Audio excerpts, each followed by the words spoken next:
வணக்கம் நண்பர்களே.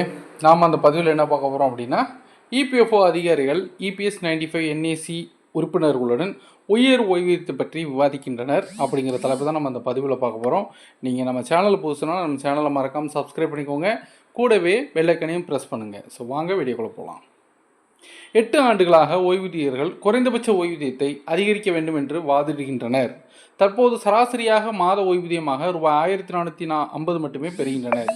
EPF 95 NAC உறுப்பினர்கள் தற்போது சராசரி மாத ஓய்வூதியம் ரூபாய் 1450க்கு பதிலாக ரூபாய் 7500 மாதாந்திர ஓய்வூதியமாக வழங்க வலியுறுத்தி போராட்டம் நடத்தி வருகின்றனர் என்று ராவத் கூறினார்.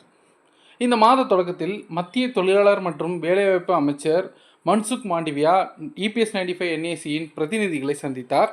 அவர்களின் கோரிக்கைகளை நிறைவேற்ற அரசு உரிய நடவடிக்கை எடுக்கும் என உறுதியளித்தார். இபிஎஸ் 95 என்ஏசி ஆனது சுமார் 78 லட்சம் ஓய்வு பெற்ற ஓய்வூதியதாரர்கள் மற்றும் தொழில்துறை துறைகளில் பணிபுரியும் 7.5 கோடி பணியாளர்களை பிரதிநிதித்துவப்படுத்துகிறது.